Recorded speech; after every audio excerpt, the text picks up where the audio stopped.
Alright, so this is a video about my 2012 6.7 turbo diesel Cummins. Honestly, the main thing I love about this is the way it looks. Like, it's just beautiful. Look at it. Um, Also, it's just that red, probably the red is my favorite color on these trucks. I didn't want to get something that's white, something that's black, just normal. The red color really pops, and I think it really looks good. But honestly, let's get started. Well, I'll tell you a little bit about it.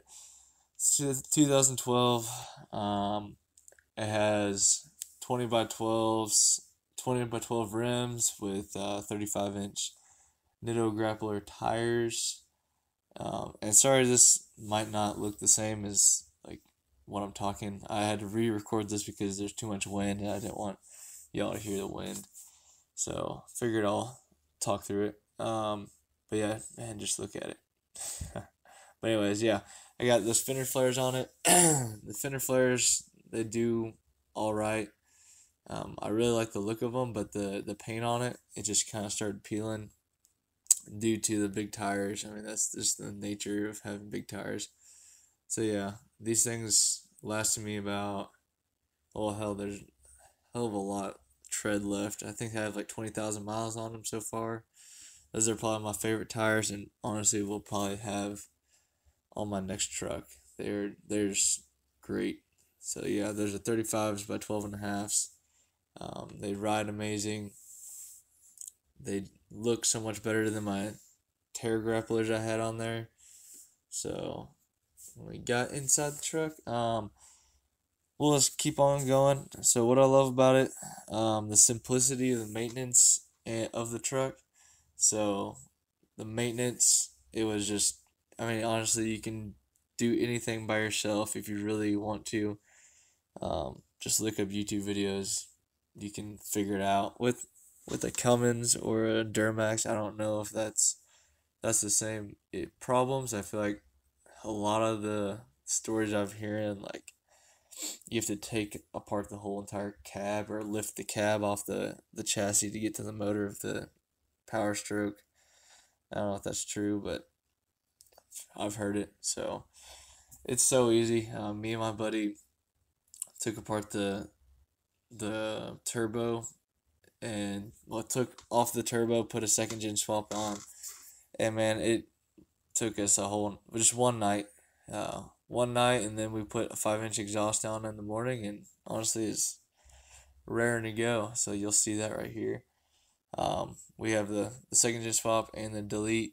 The delete already came on there, but I've also heard that's not too bad. You definitely want to delete your truck. I'm gonna make a video here soon if you want to see why I think that you should delete your truck.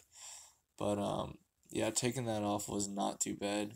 We had a couple bullets that were stuck, but I mean, nothing that WD-40 can't fix. Um, but yeah, so going to um, the issues that I did have were coolant leak from that blue pipe. I think it's the EGR bypass or something. That blue pipe leaks a little bit. I took off, or I called Sinister. They sent me a brand new O-ring. It was just O-ring. And then a little bit below that, I had another coolant leak, which is right above the oil filter, which was what was it? Coolant vent hose, I think. That's where it leaks. So if you have any questions about that, let me know. It's super simple. Honestly, it's another O-ring. And yeah, very simple. So those are the two main issues I've had. I was fighting this for a little while, trying to figure out how to actually fix them. But looking right now, so this is the storage I'm talking about. I love it. There's a sub on the other side, and then right here is the second storage. So there's another storage on the other side. I don't know why all the trucks don't have this storage underneath. Like, it's just wasted space, and it's freaking awesome. You can keep so much stuff in there. But the storage on this truck is another thing that I love about it. There's so many little storage compartments. So yeah, the little maintenance things I've had, those are two coolant leaks. Um, those tires do rub a little bit. They're 35s. It's just got a leveling kit on there, so that's just one thing you gotta worry about. I think it's just because the offset. But on a Ford, I'm pretty sure you can fit like 37s that are unleveled. What I'm putting out right here is the paint. The paint on this truck was not very well done from the factory. That I don't know if this is a factory gas cap or whatever, fuel cap holder. It looked a little off, but there's just little spots in the paint from the factory that don't look as good. They're kind of chipping away, or there's runs. And then same with this bed liner. I don't know if the bed liner was from the factory, but it just wasn't done all the way. Um, so some of the quality things on the Dodge are not the best, but the interior of this is so much better than the third gens and so much better than the second gen. So very well put together in the inside. One thing that's kind of annoying is you gotta press that little. Oh, I'm talking about the stereo. So stereo sucks. The things I wanted to do before I sold the truck, I wanted to get rid of the stereo, put a new one in, but that didn't happen. But it's just a pain in the ass to connect your phone to the truck, and yeah, it's just not the best quality. Um, there's quite a bit of room. It's not as big as the Fords, which I love having a bunch of room, but having this third bench seat, honestly, I love it. It has more storage underneath. So that's one of the other things I love about it is having that third bench seat. There's still so much storage everywhere, so heck, and then there's like more little compartments where you can plug in your phone. Let's see. What else? All right, we'll go back onto my list. The fuel economy on this thing, it's actually pretty decent. Before I did the second gen swap, I was getting like 23 on the highway, and then when I did the second gen swap, now I'm like 20 on the highway. So it kind of did cut it down, but also, yeah. So fuel economy is really good on these trucks. What else do I love? The seats. So on the 2012 on the SLTs, they have like this quality of seats. I love the seats on here. Actually, looking at the video again. So the volume and channel changer buttons on the back, and those things are freaking awesome. I love that. But back to the seats. I like the color of these seats a lot better than the gray when they switched it to the 2013 on the SLTs. So that's one of the reasons I got the 2012. And there's no DEF on the 2012. But I also love the sound system, even though the radio kind of sucks and the connectivity is awful. The radio actually sounds good with that sub and the factory sound system. I think it's a Alpine. Yeah, Alpine. Another thing I love about it, it's fast. Like, I know every Dodge owner's like, oh yeah, my truck's so much faster, but yeah, I mean it hauls ass. Like, people get in there and they're surprised at how quick that big of a truck can move. Yeah, and it definitely sounds really good. You can hear that with that second gen swap, or even with the normal turbo, the VGT. It sounds so good. Like, I love the sound of the Cummins so much better than all the other diesels. So the sound is another one that's just like, it's so great.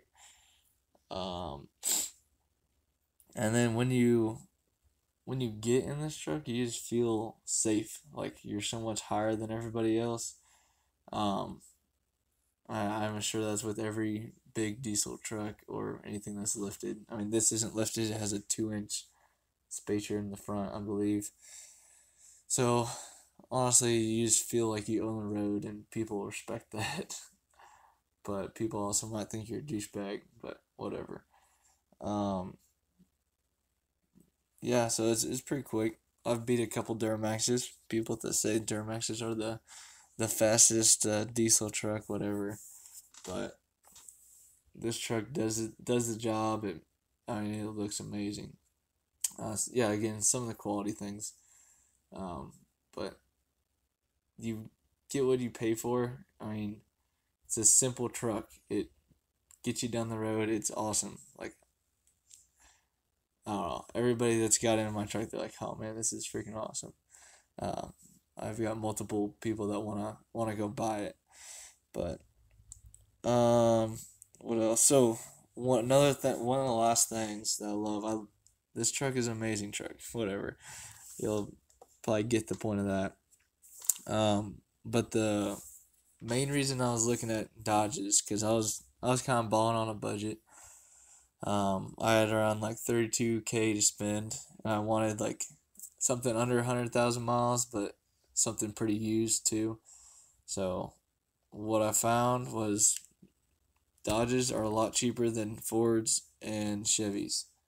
So they're like mm, 5 to 10,000 less than a Chevy or a Ford. So that's that. That's why I got it.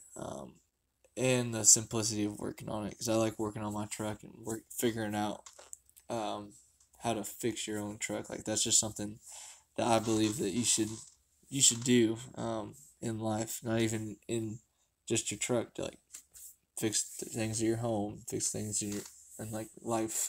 But anyways, so now we'll go into what I hate about it. Um, so number one thing, the top two things on the reasons why I sold this thing was because it was rough and I was driving into the mountains. Normally I was driving like 5 minutes to work, um, and it wasn't bothering me. And I drive it on the weekends, whatever. That was down in Texas, and then I moved up here to Colorado, and it's just driving 45 minutes with it. It gets annoying how loud it is. I love the sound. It's a love-hate relationship. You love it, but it also sucks because you're driving and it's loud. So that's kind of my fault for the how loud it is, whatever. So if you plan on deleting it and it's loud and you don't want that and you want that humming noise, don't do it. Don't do it. Also, so back to how rough it is. That's kind of one of the things that you can fix. Um, so just put a better suspension on it. Honestly, I just had a spacer in the front. Probably didn't make it ride any smoother, but with these trucks, with any heavy duty truck, it's gonna ride rough. So that's probably one thing that I really wish I would have done. Because riding in the mountains with that or any dirt road, washboard road, is super rough. Like you'll shake the whole cab, anything inside. Um, so third thing or next thing, if something breaks, it's expensive. Like the turbo, it went out. It didn't get seized, but it was clogging up. The VGT was. That's just a common issue. So if you break that, you can replace it for maybe $1,500. You can do it yourself for maybe 800 if you find a deal. But I just went the route of taking it all out, put the second gen swap on it, and it's gonna be good for years to come. So yeah, if something breaks, it's gonna be expensive, and with that, the transmission. Everybody talks about the transmission going out when you add power to these trucks. Transmission goes out, so that's just something that was in my head, and that's kind of the reason I sold it. I was worried about the transmission. There was no issues with the transmission. I was just worried when it comes. Like that's a $4,000 that you guys gotta lay down, and you're out. Your truck's out for a while. $4,000 or more if you want to like get a beefier suspension. So transmission is one of the main downfalls of this truck. If you fix that, then it's golden. It's ready to go. And then the little small issues. So I've had those two coolant leaks, and then I had a third brake light leak. It was a really easy fix. All of those were pretty easy fixes. Just a pain. threw a brake light, put some silicone in there, and it was fixed. It was leaking down into the cab. I had like a pool of water in my truck. It was awful. But those are some things to look out for. Yeah, short drives fine. Long drives not so much, especially if you're gonna be tall or hauling or going to the mountains, whatever. It's super loud, and you can fix that with a muffler. So that's not really a downfall. It's a downfall to my truck. Um, Again, downfall to my truck, not having a mega cab. Honestly, just splurge the extra 3,000, 4,000 on a mega cab. I think it's probably worth it. My buddy had a mega cab, and that thing was freaking awesome. So, do the mega cab. Another thing I hate about it, just again the paint quality. Some of it's kind of iffy, but it's not too much to worry about. I mean, it's a truck; it's gonna get dings. And then the one little nitpicky thing is the chrome. The chrome on the inside, it like just shines in your face. It's awful when that shines like perfectly right. It'll shine right in your face. So that's just one little nitpicky thing. But yeah, other than that, if you're thinking about getting a 2012 Cummins, do it. It's awesome. But just be prepared. It might cost you some money. So just be prepared for that. And yeah. If you got any questions, let me know in the comments. Make sure to subscribe. I'm gonna be putting out more videos. I just sold my truck, so I'm gonna put a bunch of videos out that I took before that I haven't got around to it. So I'm gonna be talking about like second gen swap and everything I've done to it. So thanks for watching. Leave a comment. Thanks. That thing's badass.